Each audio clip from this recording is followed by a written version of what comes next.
well, I know they're yours, but my son would love them. Where did you get them?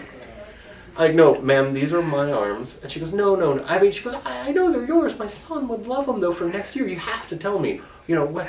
And ma'am, these are my arms. And my friends they're like watching a tennis match. They're like, looking at the two of us back and forth. And she says, I said something, I don't know, no, ma'am, these are my arms. I was born with them, too, and I'm moving. And she goes, look at the way they move. That's great. They're just, it's just not sinking into her at all that these are my arms. And finally, she reaches out and she grabs my arm. She says, what are they made of? Now, as she makes the letter F of the word of never came out of her mouth. What are they made of? And she grabs my hand. And as she touches me, she realizes this is really an arm. And you can see the last 20 seconds of the conversation clicking into place like a jigsaw puzzle in her mind. And she goes, and I'm like, ma'am, it's okay, don't worry. And she was mortified, and I felt so bad for her because I get it. I had no problem with it. I thought it was funny as heck, right? Ma'am, it's okay. And she gave me a lot of candy. So it was funny because my friends were mortified. They were like, oh, that's so horrible. I'm like, it wasn't horrible. She didn't recognize. That's fine. I have no problem with it. But I love that story because there are people who really work hard at taking offense. Absolutely. When none is intended. None is intended. And the only harm is the person who takes the unintended offense. Well, and absolutely. Another story, I'll say similar. I run into this all the time. Parents of little children. Little children will look. Now, I have spent time in an electric wheelchair, especially in high school and college. It's just easier to get around. I could get up and walk around, no problem. But a wheelchair was easy for me, so I would use a wheelchair. And especially in a wheelchair, but even walking around on crutches, it's obvious that I have leg braces on and I'm walking with crutches, and kids will stare. Parents are the worst, not the kids. I have no problem with the child looking. I'll actually frequently walk up and say, hi, I use the crutches to help me walk, and I can talk to them for 20 seconds, and they'll be like, oh, fine. And they're cool with disabled people after that conversation. Parents are going, don't look, right? I saw one parent smack her daughter. Don't look, smack. Right? Not hard, but just, what does that child now associate with disabled people? Don't look, stay away, fear, pain, right? Don't communicate with the disabled person. By all means, don't look, don't talk to them. So when I see that happen, I'll actually walk up to the parents and the child and I'll talk to the child and let the parent draw their own conclusion. Oh, this is not a bad thing to talk to this person, because the child will come away from that. I'll have kids who are staring, especially when I'm in my electric wheelchair. They'll be like, wow, what's that? Well, it helps me get around, that kind of thing. And 20 seconds later, they're like, wow, that's really neat. They're having fun with it. I had one kid that was sitting on my lap and I was driving him around and stuff because, and he was having a great time. He's not afraid of disabled people now. He was comfortable with people with disabilities, and that's great. The parents going, don't look, that doesn't help anything. So I run into that kind of thing a lot, especially with kids. Kids are open, they're not judging. It's the judgment comes after the parents have smacked them around saying, don't look at that person. Brian, when I met you a couple of years ago, and then this time too, your abilities are what you focus on in your life. Absolutely. You focus on your abilities. When you talked about, I could just say, I can't do anything. Boom. And that's like focusing on your disabilities. Right. And because you focus on your abilities, your disabilities we become less aware. I'm sure. Yeah. You're absolutely right. It's that focus on what I can do, on the abilities, on the things that are available to me instead of things that aren't available to me, has been huge. Because, as I said before, we could look at the list of 300 things I can't do, but I'd rather focus on the 10 things I can. But I'm a firm believer of everybody play the position you're best at. Now, I'm a big sports guy, in case you can't tell going on back here. And shortstops, should play shortstop.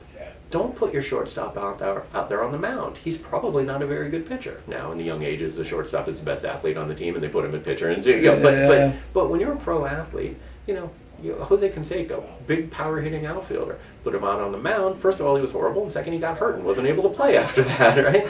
I mean, let your shortstop play shortstop. In my case, thankfully, my brain works. I can communicate well. So what do? I own my own business in a sales position.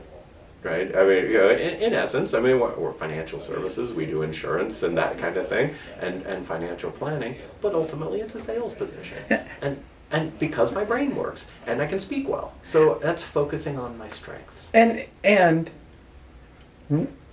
So what we see are your strengths and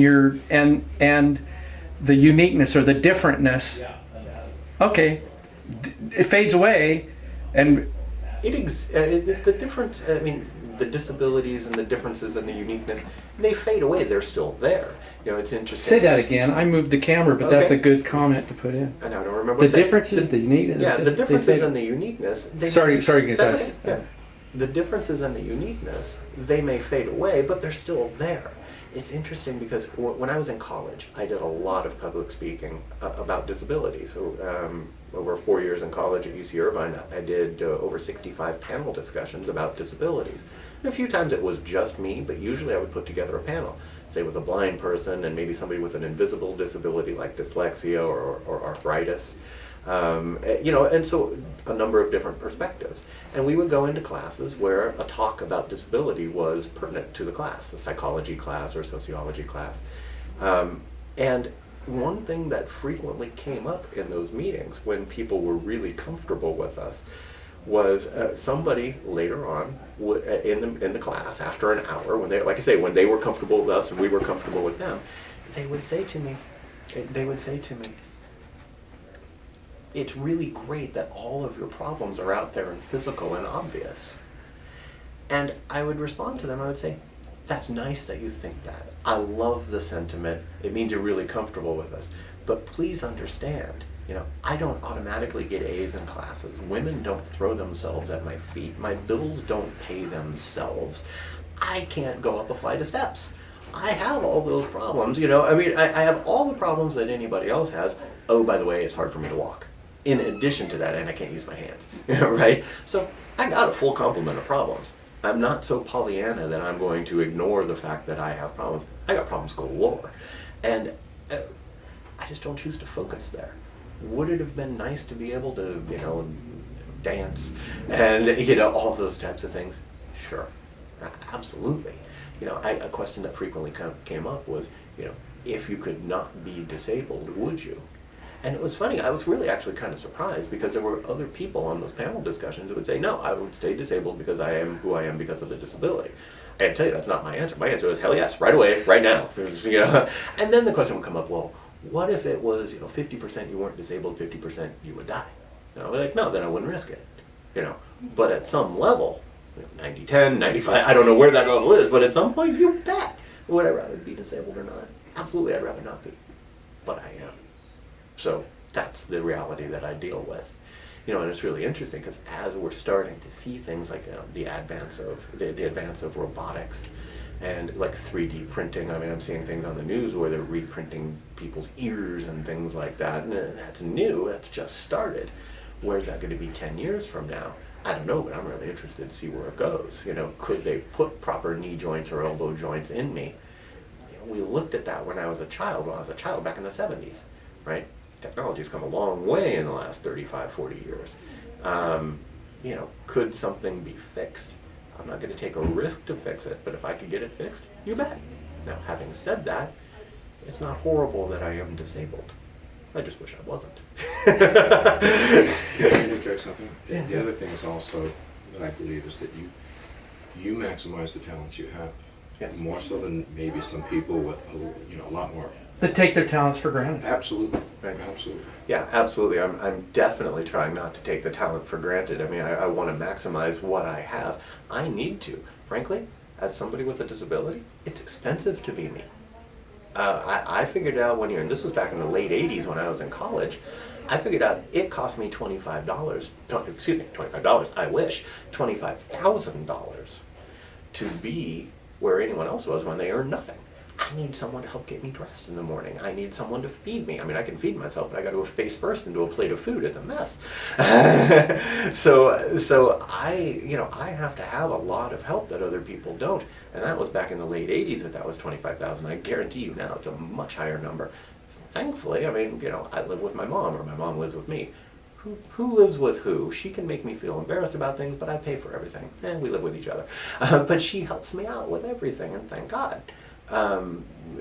So it's expensive to be me. I have to hire somebody to drive me to my office and drive me to my appointments. I spend a lot of money just being disabled. So I have to maximize what I have because I can't afford not to.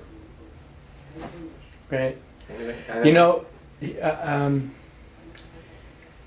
I think that what we want to do is we'll get this downloaded and you can review it yeah, and then think about things you want to do, and we'll come do this again. I would love to. Yeah. And then even look at it from a marketing thing kind of thing, and if we did that. But like this visit, last time